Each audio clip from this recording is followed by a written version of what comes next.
Hi, everybody. I'm Tay Nix. My guest today on the Expat Files podcast is the imminent and the endlessly entertaining Tom Luongo. Tom is a geopolitical analyst, maybe one of the best out there. He's definitely a very, very knowledgeable guy. His knowledge of what's taking place behind the scenes is kind of exhaustive. And unlike other analysts, he's not stuck thinking about facts so much as he's forwarding hypotheses. And very few people know how to do it in such a colorful and a kind of deeply meaningful way. I mean, there's real meat on the bones of what he shares with us in today's podcast and all the podcasts that I've seen him do. And so I invited him on. This is the very first time I've had him, and there's almost nobody better to be hearing from at this time. He's a wit. He curses like a sailor, which I genuinely enjoy when it's done properly. It's very entertaining. And we just had a fantastic conversation. In this, I asked him to talk about Europe and the situation between the US and Europe. This is something that nobody's really talking about or looking at. Yes, we hear about problems in Europe, but actually what's partly taking place is there is an actual war going on between the US and Europe. And it's a bankers' war, and it's a struggle that goes back many centuries, from the old moneyed classes of Europe that still want to dominate world events. And part of this is delusional. A lot of it is coming from Great Britain, which ain't so great anymore. Certainly has no business trying to be a major protagonist on the world stage, and yet here we are. And so a lot of this is being driven from behind the scenes. Tom has some very interesting thoughts and commentary on that. Be sure to check out Tom's excellent Substack on, I think it's Tom Luongo on Substack, but his newsletter is Gold, Goats, and Guns. I think .com, if I'm not mistaken. I'll post that in the show notes. And by the way, if you haven't taken advantage of the 56-page blueprint that I put together for you, this is for folks who understand that Trump's victory has given us a little bit of breathing room, but we are already living through a very, very unsettled, very chaotic time.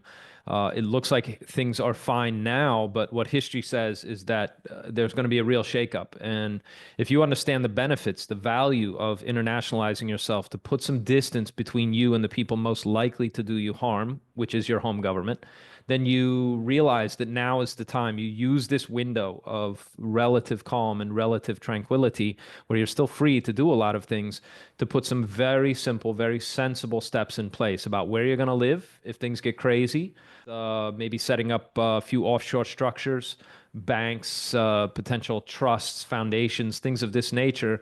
It's very easy to do if somebody shows you how to do this. This is the kind of information other gurus online charge tens of thousands of dollars for. You can get that free book. It's in the show notes as well. It's my Bulletproof Plan B. Check it out. And then if you'd like to find out more information, I give you a way to contact me inside there as well. I'm happy to talk to you about your situation. Okay, thanks very much. Enjoy the show. All right. Hi there, everybody. Tay Nix here, back again. And a very special guest today, a guy I admire, a guy who's a tremendous, tremendous analyst, a fabulous podcast guest, which is why I invited him on, Tom Luongo. Welcome, my friend. Thank you very much for being with us today. Sure. Thank you very much for the invite, Tan. It's good to meet you. Nice to meet you as well. I want to start with Germany. Mm-hmm. And sure.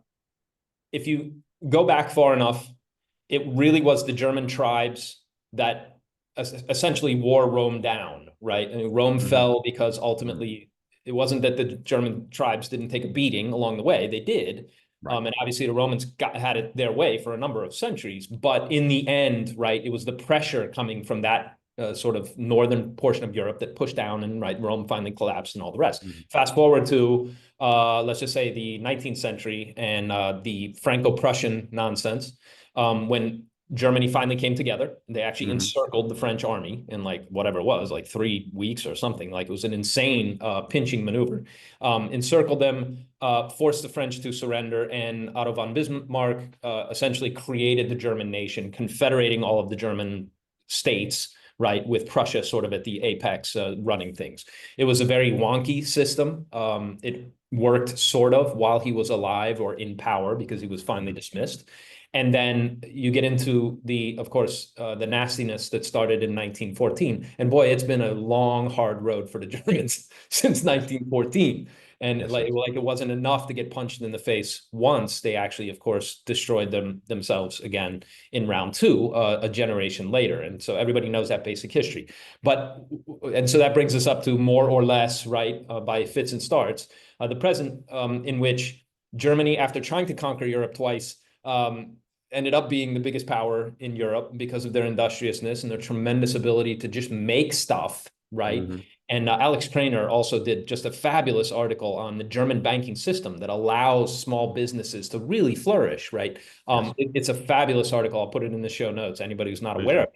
This is where the Hanseatic League really grew out of, like that whole tradition of helping people go from idea to right, blueprint to small business to world dominating, business. The Germans have more of these than almost anybody else historically, and now they are in deep doo-doo.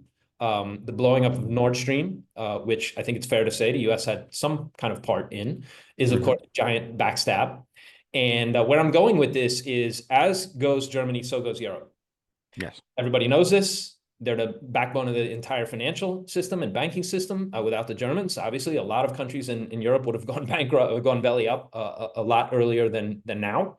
And so, what do you see, broadly speaking, happening in Europe? Because I want to move into talking to you about the situation with banks and the banking system, which is why I invited you on. What do Hmm. you see broadly for Europe's future? What is your prediction? I have my own. I'll share it. Well, I'll just say it now. Germany will eventually have to turn east. I don't see any way for them to get out of this pickle, other than to, right, re-embrace kind of good relations or reasonable relations with Russia. Historically, they've actually been fairly, I mean, it's hard to believe this with all the nastiness that took place in World War II, because most of the killing in World War II was on that front between the Russians and the Germans. It was an unbelievable bloodbath, right? The worst in history by some measures. Right. And but aside from that, right, the essentially the relations between the Germans and the Russians have been more or less amicable with respect to trade and, right, the flourishing of their economies dependent on one another, and they understood this always. So they kind of made nice, at least for, say, most of the last 300 years. So what do you see coming? What do you talk to me about Europe and tell people what you're seeing, because you have a very, very interesting take on something that I think is happening in Europe and that people are not paying attention to and need to be aware of.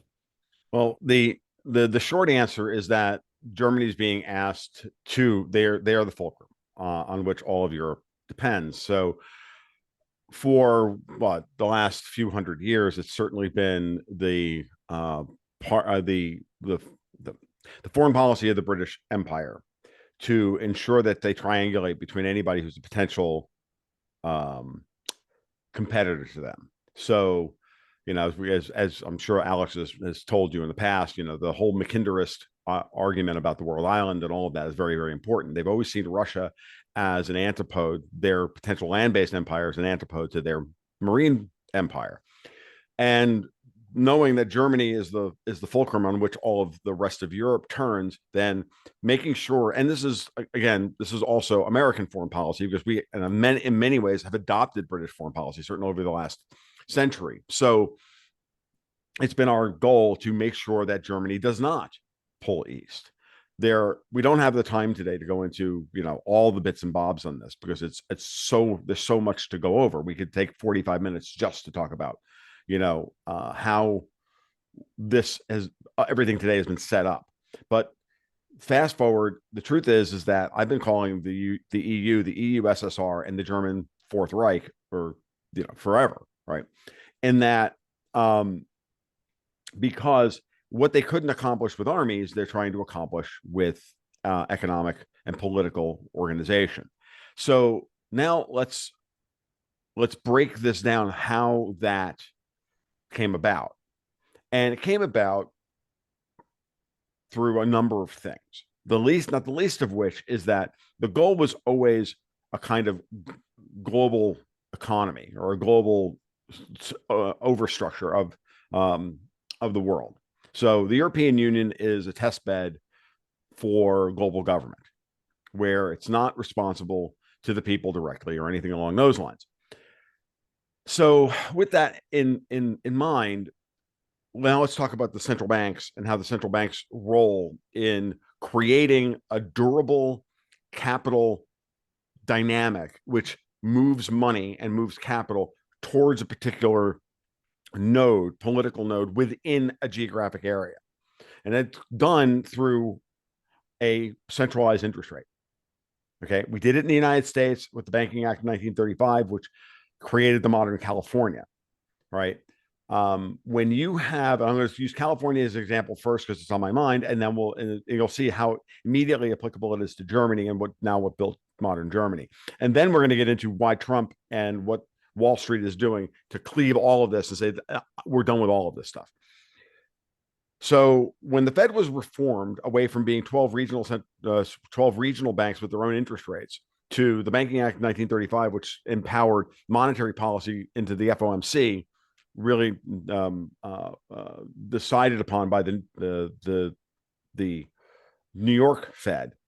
What you wound up with is you have a situation where you have a singular interest rate. Well, if California is the destination for government largesse and the Works Project Administration, the New Deal, and everything else, if they're under those circumstances, and their economy is booming, well, under the old Fed, then they would have to, the San Francisco Fed would have to raise rates because the demand for money was too high, right?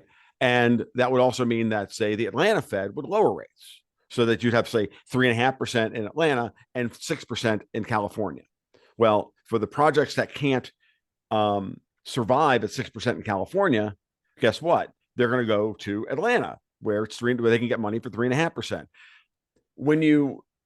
So the modern California, if you look at it, was built on this. And it's one of the things I'm writing about in this month's this upcoming issue of the Gold, Goats, and Guns newsletter, is that in 1900, Mississippi and California had the exact same number of electoral votes, 9. Today, California controls 54 and Mississippi controls 6. That's it, right? So Mississippi has lost power. California has gained more power than New York ever had at an electoral level. Even New York only ever controlled around 9% of the electoral votes, and California today has 10. And before they lost 10.5. So you can understand that the money flowed into California, created a massive political powerhouse, along with the 5th largest economy in the world, through this permanent arbitrage through the singular currency and singular interest rate, generating a durable advantage for California businesses at the expense of everybody else. That's Act 1 of the story. Now let's go to the European Union. After World War II, we introduced the Marshall Plan. We allow Germany and other European countries to put massive protection tariffs on their core businesses to allow them to grow out of their ashes, out of the ashes of World War II. We're more competitive than they are. We're being magnanimous by allowing them to keep 100% tariffs on things like cars and all sorts of things along those lines. And that helps build modern Germany. Now, modern Germany has a decentralized banking system, just like America had, and what built America was our decentralized commercial banking system. Right. So you have the same models in both places that are then destroyed ultimately by a centralized central banking model laid over the top of it. So then, in order to then try and create the United States of Europe, what do? They create the ECB. Now, the ECB sets the interest rate for all of Europe. Germany is using the euro, and the entirety of the EU can borrow at Germany's credit rating. Italy, Greece, France, everyone.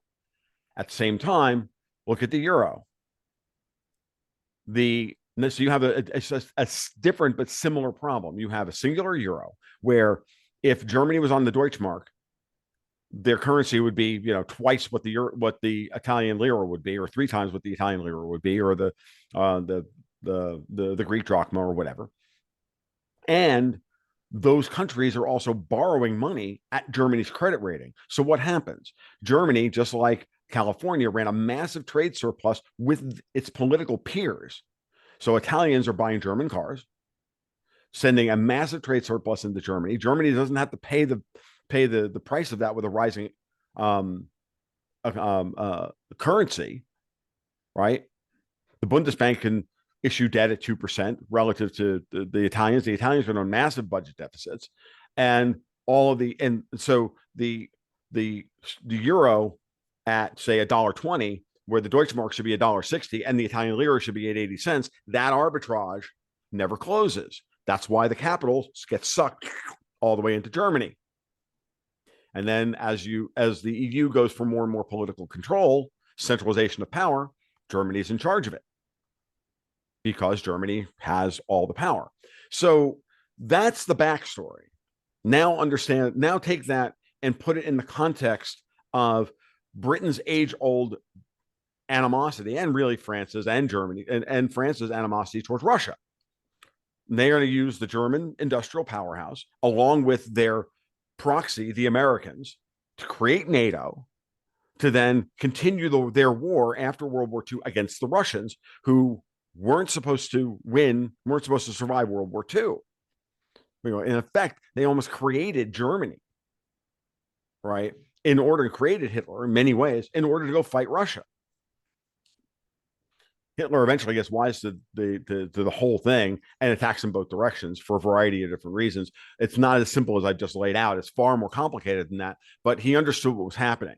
He understood that that Germany was getting a very raw deal in the interregnum between the intervening period between World Wars I and II. I can go into the Dawes bonds and all the other things that happened, and how Churchill manipulated the price of the pound in order to enforce the Treaty of Versailles and force Germany into hyperinflation and yada yada yada. But what's really key here is that both California and Germany have run out of they have created unsustainable states because they had all this fake money coming in. They had all this fake wealth coming in that was driven by an arbitrage that had a political agenda attached to it, which frankly, it was communism. And that's what you see out of California, and that's what you see out of the Greens and the SPD in Germany. The Greens are literal communists that work for the British, okay? They're British neoconservatives in every friggin' way as far as their foreign policy is concerned. And if you don't think that's correct, go watch anything Annalena Baerbock does as foreign minister. And she just literally walked us through a temper tantrum on Olaf Scholz over Ukraine aid 24 hours ago. Okay, so understand that, and it gets much more complicated than that when you get to dive into German politics, which I have to a very, very deep. I've done a very deep dive on German politics, and I've got a lot of people in Germany helping me to understand the intricacies of German politics. The same way that I had to learn all the intricacies of British politics during Brexit. Now, we have run out of the ability to put the debt on the balance sheets of both countries or both areas of the geographical areas, the United States and the European Union, and continue this fake scenario, right? This fake concentration of power. California has overwhelmed the durable advantage they have over with the Fed funds rate with insane regulations, bad management practices, DEI, this, that, and everything else, and the exportation of bad regulation to the rest of the United States, the same way that the EU tries to export its bad regulations on all of its trading partners. Okay, you'll see it once you see it from that perspective, you can't unsee it, but that's the way they act. California politicians and EU politicians literally run the same playbook everywhere. They think they're more important than they actually are, and they demand that everybody comport to the way they do business because they have so much localized political power. Now, is that over with the sea change? I don't want to interrupt you. Yeah, no, that is exactly what's coming to an end now. Now, that was coming anyway. That's really the story that Austro-libertarians have been saying about central banking for 40 years, but they never put that spin on it. And they didn't put that spin on it because they were approaching it from a philosophical perspective about the quantity theory of money and all the academic stuff. They never got into the down and dirty geopolitics and how this was actually done and how it could be morphed into a digital system promulgated by the World Economic Forum that would extend this for another century. But we always knew that the quote unquote day of reckoning was coming, right? We always knew this, but what it was going to look like was the interesting part, and how they were going to get out of it was always the interesting part. Now, they're not going to get out of it. And the reason they're not going to get out of it this time is because everybody has gotten wise to it. Because their goal to get out of this is to end the commercial banking system that built Germany and built the United States. And guess what? The commercial banking interest and the industrial interest of the United States and Germany have absolutely zero interest in being rolled up into into a modern Politburo in Brussels or Washington, D.C. So that's what gave us Donald Trump. That's what's giving us the rise of AfD. That's what gave us Brexit, frankly. And we see it with and we see it in France. We see it with Giorgia Meloni in Italy. All the same story is playing itself out everywhere. And when Trump comes to office on Monday or Tuesday, I can tell you he's going to just clean house. And he's going to start the process of putting the national balance sheet to right. Now, how did I get to this state where I made this leap of intuition? It was June 5th, or sorry, not June 5th, June 20th, 21st, 2021, at the FOMC meeting when the when the FOMC raised the reverse repo payout rate 5 basis points above the Fed funds rate, which for most people, what does that mean? It didn't mean anything to me at the time, except that I watched the euro crash. And then I watched the reverse repo facility balloon from $450 billion to $2.5 trillion in 4 months. By the time Jerome Powell went to give a speech at Jackson Hole that August, the reverse repo facility had drained $2 trillion from the global dollar funding markets. I'm like, okay, what does this mean? And then I started to put what was happening together. And I had a friend of mine, ping me with some ideas about what's happening with the shift over from LIBOR, the London Interbank Offer Rate, which is the rate that everybody indexes to decide or references to index how they're going to structure a debt contract denominated in dollars. And LIBOR was the way you price dollars all the way around the world, including in the United States and everywhere. And very importantly, that was set by European banks predominantly. That was set by 18 City of London banks and JP Morgan's London office. Yeah. There are some European interests in there as well, because there are City of London subsidiaries of European banks. But what's important to understand here is that the Fed was never in control of its own monetary policy. During all the years of the hollowing out of the United States, the Eurodollar system, which was an order of magnitude or two larger than the domestic dollar system, controlled what the Fed ultimately did whenever it tried to set monetary policy for domestic concerns. So if the domestic economy and let's not kid ourselves, the United States economy is more dynamic, more diverse, and larger, right, than the European economy. But every time, and so the Eurodollar system is far more vulnerable to a dollar shock than the domestic markets are, because they have the Fed, because we have the Fed as a lender of last resort. We have the commercial paper markets in the United States. We have the money market funds, the money market system in the United States. We have so much more base level liquidity to deal with any kind of dollar shock, but they don't, because it's all off balance sheet. None of it runs through the banks directly. It's all runs through the shadow banking system, which is effectively you, Tane, have $1 billion in a bank account, and and I need money to start a business. So I buy a loan from you, not from the bank. So it's all off the balance sheets. None of it is covered by the banking regulations. None of it's covered by, Basel I or Basel II or upcoming Basel III. None of those things matter, because the shadow banking system in that respect is unregulated because, well, it's unregulated. So when we make the shift under Trump and under the first term of Jerome Powell, and we start the instantiation of the secured overnight financing rate, that was the United States saying, we are taking control over the pricing of dollars worldwide from Europe, because now the price of dollars will be set by repo transactions within the domestic American markets, backed by collateral, not backed by the whims of 18 City of London bankers. Now, all of a sudden, it's a market rate based on domestic demands for money in the United States. And it becomes, in effect, the proxy or the real Fed funds rate. And eventually SOFR will become the Fed funds rate. The Fed funds rate will move relative to the demands of SOFR. It's not quite there yet. New York Bank, and that's a bigger discussion down the road. But the big thing here is to understand geographically, the Americans now, for the first time ever, Wall Street has control over the cost of dollars for the American economy. So that if the Fed starts to raise interest rates, and there's no credit crisis here in the United States, as Powell goes to 5.5%, but everybody else can't handle 5.5%. In times past, LIBOR would blow out when the Fed got to 3% or 2.5%, and then they would be forced back down because when that happened, everybody would be indexed to LIBOR, not to the Fed funds rate. So if the Fed funds rate's 3, but LIBOR blows out to 6, all of a sudden your credit card goes up by 9%. Your adjustable rate mortgage goes from 3% to 12%. Your credit revolver goes to 9%.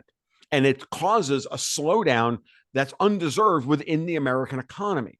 And the Fed is never able to, in each of the successive business cycles, allow the liquidation of the malinvestment that occurred because the interest rate was too low.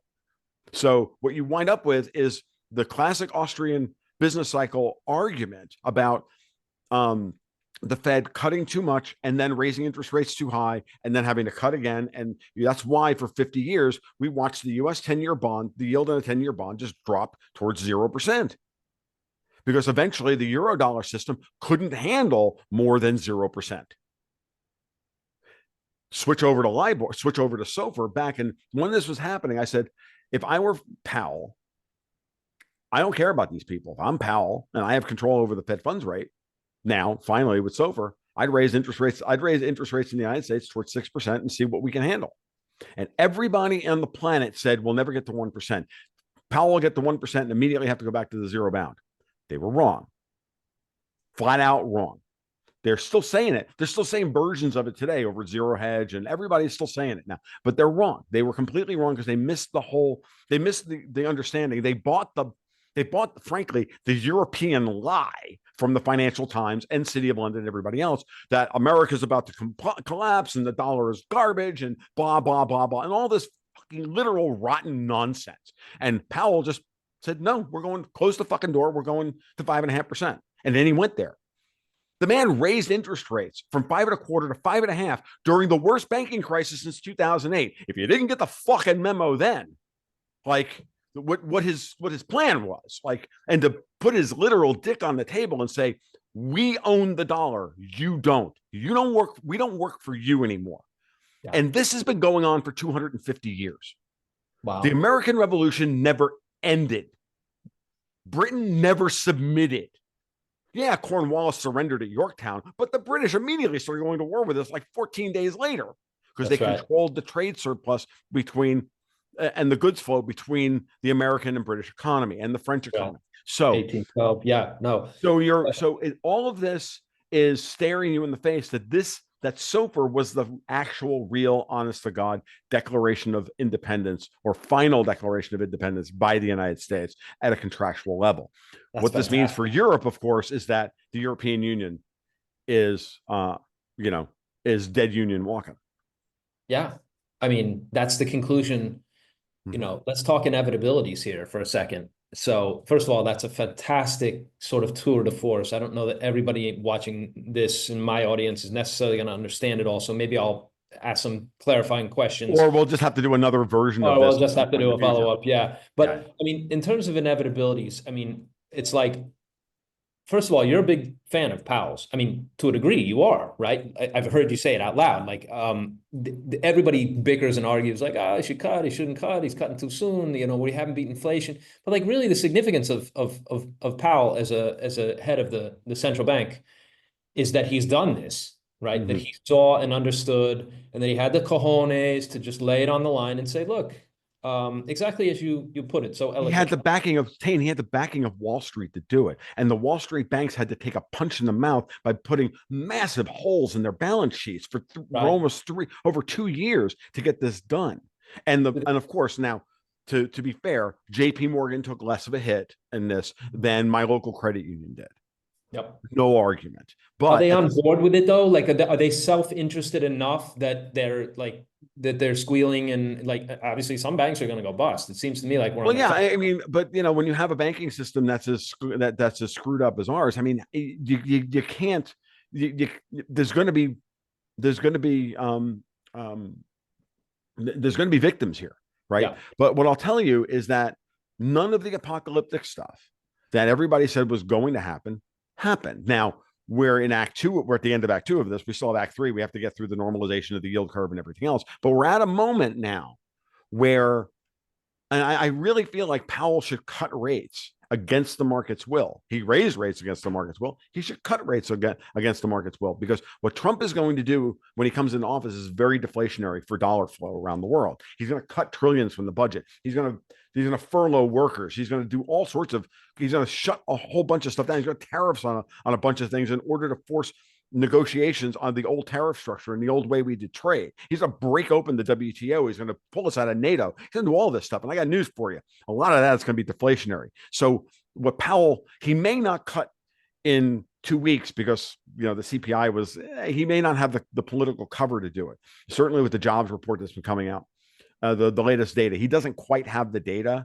I would like him to cut rates here just to let everybody know, no, we're serious. We're going to get a normal yield curve. Because if you look at the US yield curve right now, it's trading, the everything out to 6 months is trading about 4.3%. This is oscillating by a couple of basis points. And then it takes off like a shot, right? Up towards 5%. Well, if Powell were to cut rates by 25 basis points, the low end of the yield curve would drop to 4.41, right? Or they're right into the middle of the range between 4 and 4.25, 4.1. And now we have a normally upsloping yield curve with a 210 spread of around positive 50 basis points, which will allow all the small banks to start lending again. Yeah. Profitably. It'll be tenuous. It'll be tough. It won't be easy. We got a lot to, it's going to be, but we've got to get back to a positive 110 basis point, 210 spread for the banks to be able to do net interest margin banking and do small community loans like you're supposed to do. And the Germans are trapped by the ECB's refusal to accept this. And the ECB has been doing massive yield curve control to keep bond yields from blowing out up to the upside all across Europe. And Lagarde is finally starting to lose control of that after 3 years. If you're worried about the financial and monetary systems, geopolitical tensions, central banks triggering runaway inflation, and what all the above will do to your wealth, well, you should be. The question isn't whether or not you should own gold. The real question is, do you have enough? It doesn't really matter what happens with Bitcoin, interest rates, spiraling debt costs, or any other variable in our increasingly chaotic world. Why? Because the solution to all those risks is the same, and because central banks from Beijing to Moscow, Singapore to Switzerland, are all telling you what their answer will be when the wheels come off. It's gold, dummy. That's why I use the all-in-one dealer and vaulting service SWP Cayman. Why? Because you can buy and sell right from your online dashboard, and SWP protects you from any risk of government confiscation or capital controls. They offer vaulting services in Grand Cayman and half a dozen other jurisdictions all around the world. It's convenient, it's fast, and it lets you move a big chunk of your legacy wealth outside the financial system quickly, while still allowing you to sell and move funds anywhere in the world when the time comes. To get set up with an account at SWP, go to swpcayman.com/ChristianNix. That's www.swpcayman.com/Christian-NIX. Let me ask you a question on that. A friend of mine, Tom Dyson, associate, he's actually a great analyst, works with Bill Bonner still. Right. I know. Yeah, his point is that the US cannot handle, the world cannot handle the 10-year above 5%. Like if it gets to 5%, something's going to break, somebody's going to panic. Are you in agreement with that? Do you think they're going to have to cap it?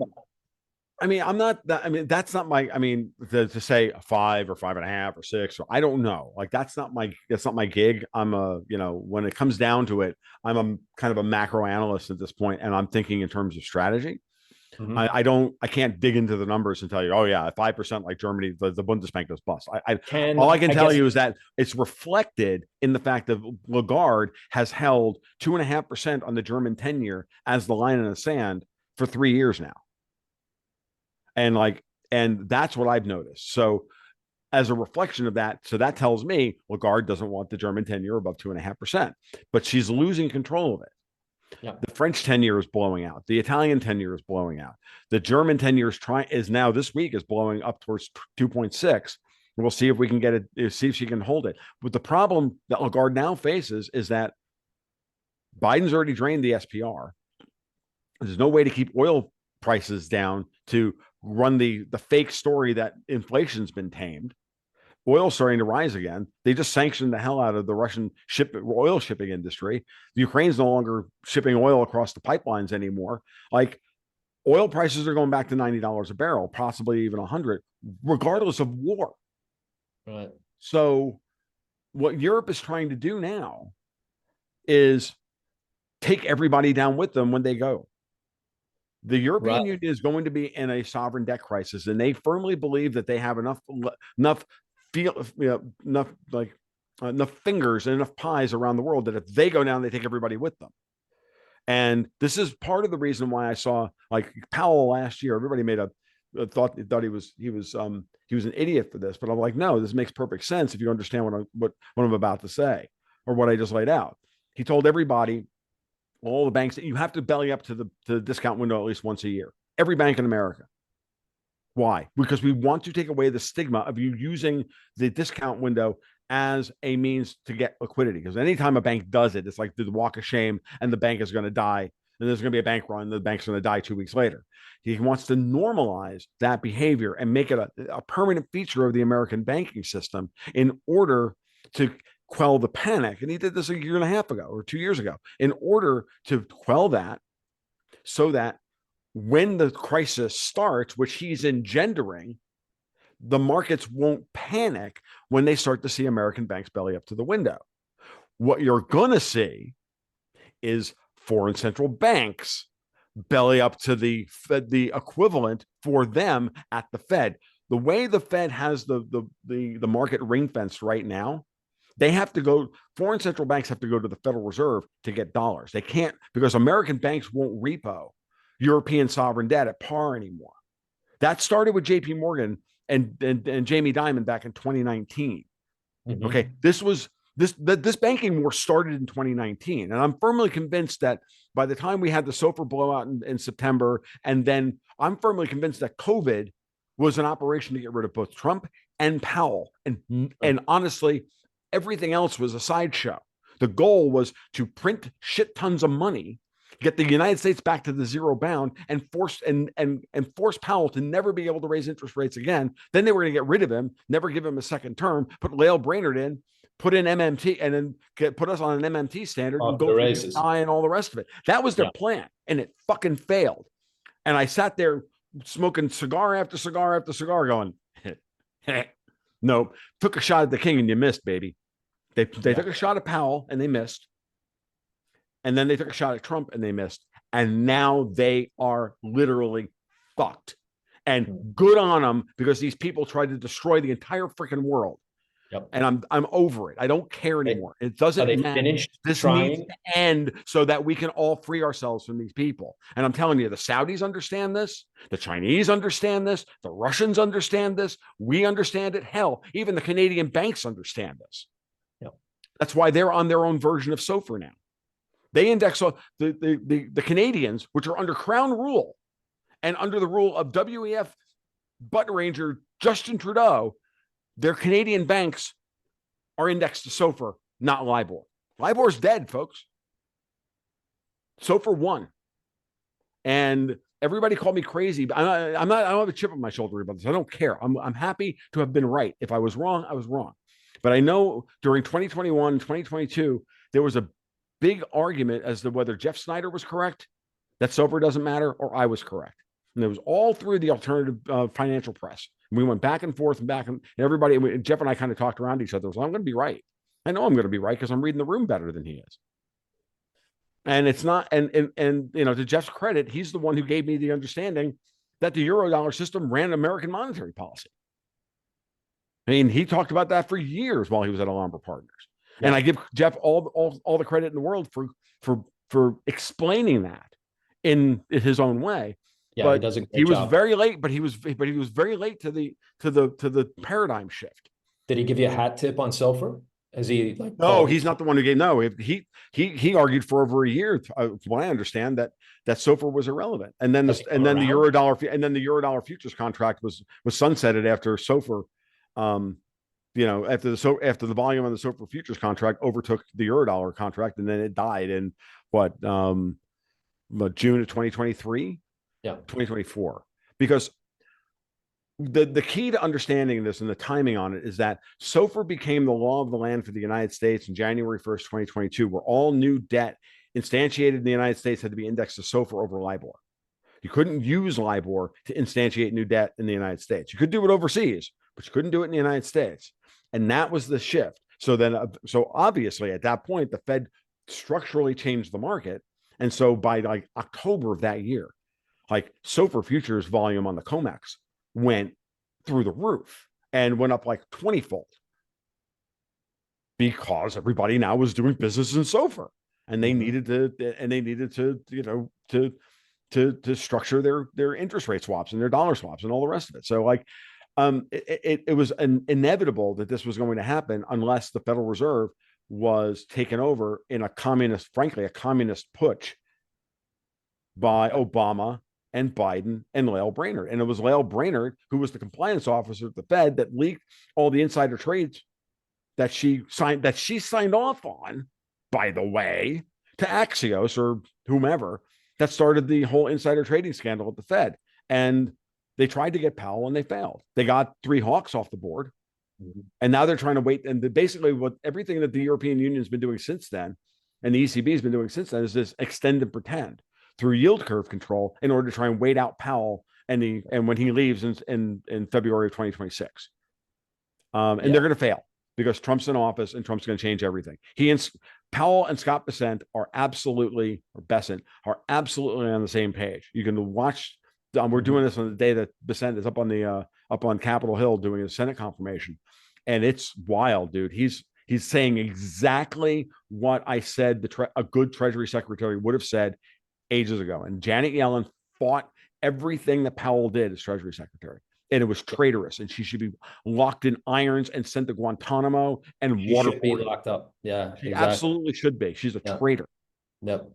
No, because wow. she manipulated issuance in order to manipulate the yield curve. She gave political cover to foreign actors at the ECB. Like she tried to do diplomacy with China to get them to buy our bonds. Remember the magical mushroom tour she did? Right, back in June, July of 2020. She went there over July of 2023 after the debt ceiling crisis and the implosion of Signature and Silvergate Bank and all of that. Yellen was over there, and she did, in the short term, she got the Chinese to buy a little bit of our debt. But the Chinese then told her, this was at the same time as the NATO summit. And I think the Chinese basically told her, well, then you have to stop backing Ukraine, a bid for Ukraine to become part of NATO. And at that summit, everybody was expecting that process to occur, and then it didn't. And she was over there that same weekend. And that's where the intersection of high finance and geopolitics comes together. And so you want to, in some ways, I know this is going to sound blasphemous, but you almost have to, thank Xi Jinping for the Russia-Ukraine war not turning into World War III. And then therefore giving Trump the opportunity to come back to power and support everything that Powell's done. So I think Powell's going to cut rates harder this year than everybody else does, because I think he wants a normal yield curve. Wow. Well, that's a bold prediction. Well, what have we learned? Bring it home for us, Tom. We know that politicians are scumbags. It's like swimming in a tank of sharks. Absolutely. Everybody is backstabbing everybody. And that I think I mean, it's clear that, Powell knew what he was doing. I mean, he made a very, very bold move. He planted his feet and stood his ground.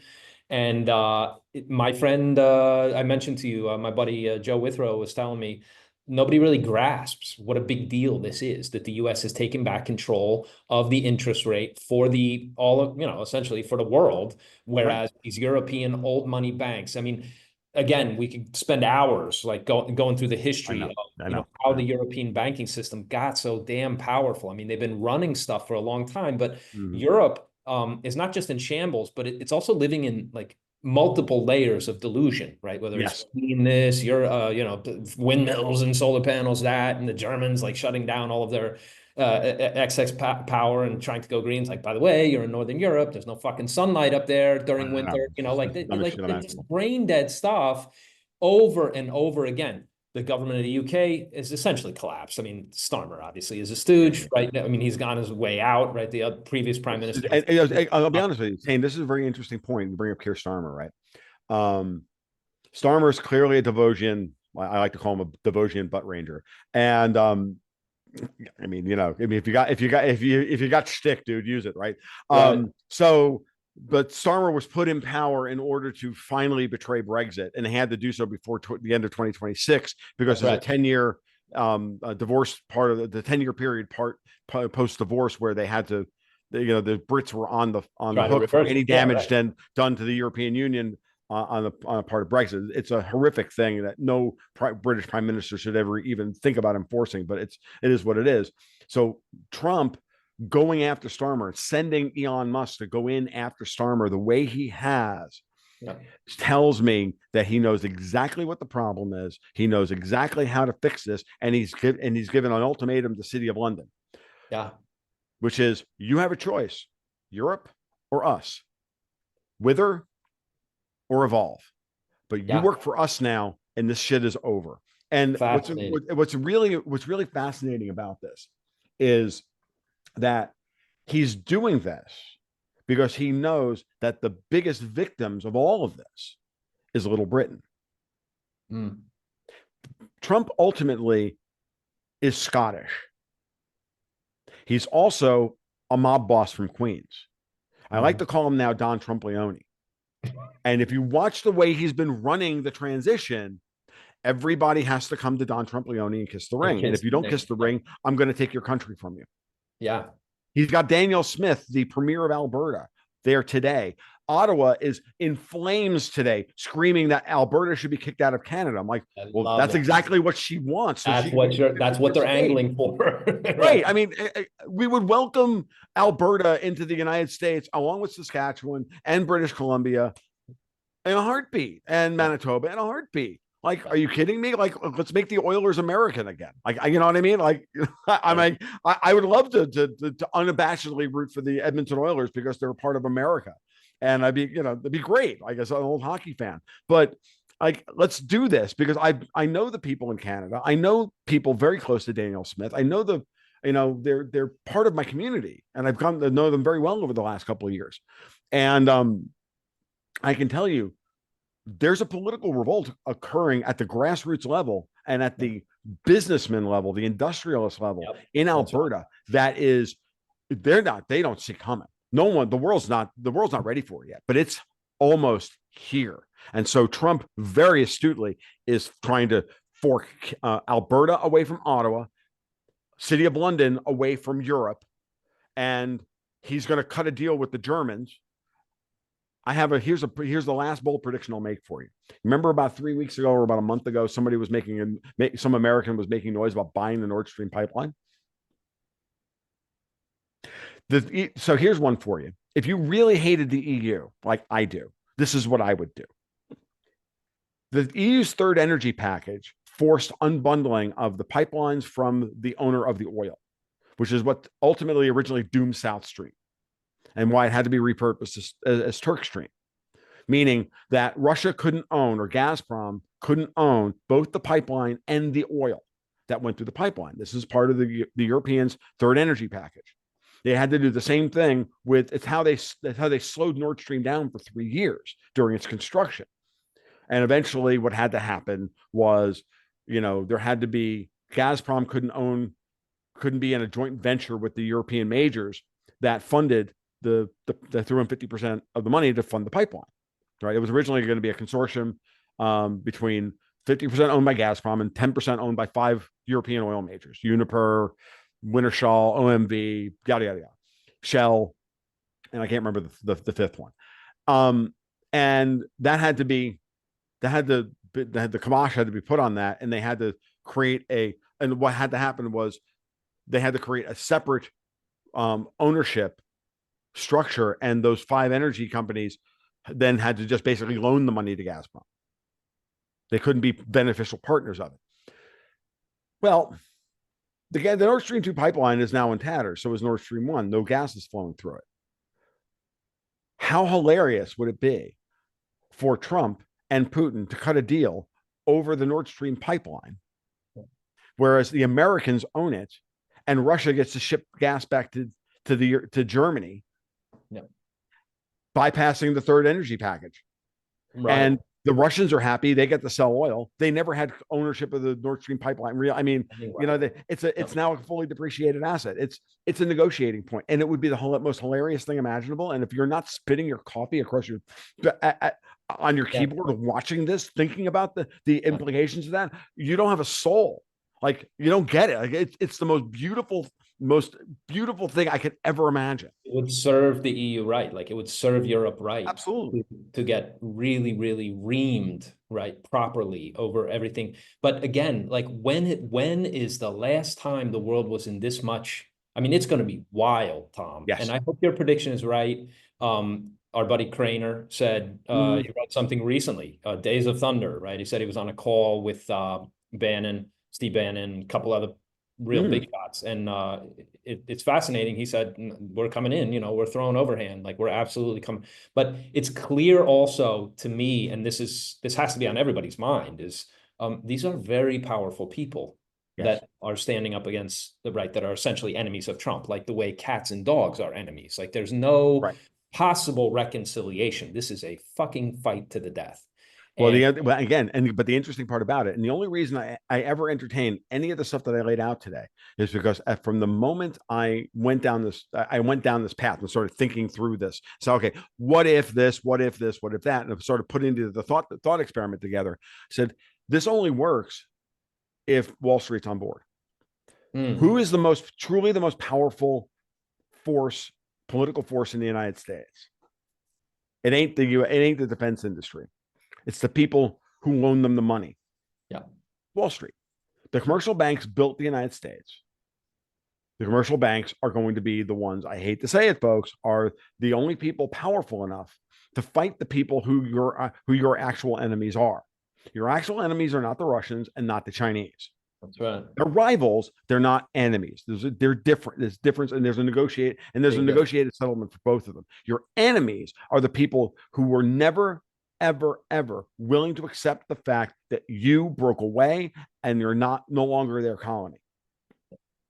This is key to understanding the psychology of the situation. They are our enemies. Yeah. Britain is our enemy. France is our enemy. That's right. Okay. Whereas Italy is not. The Germans, the Germans can go either way.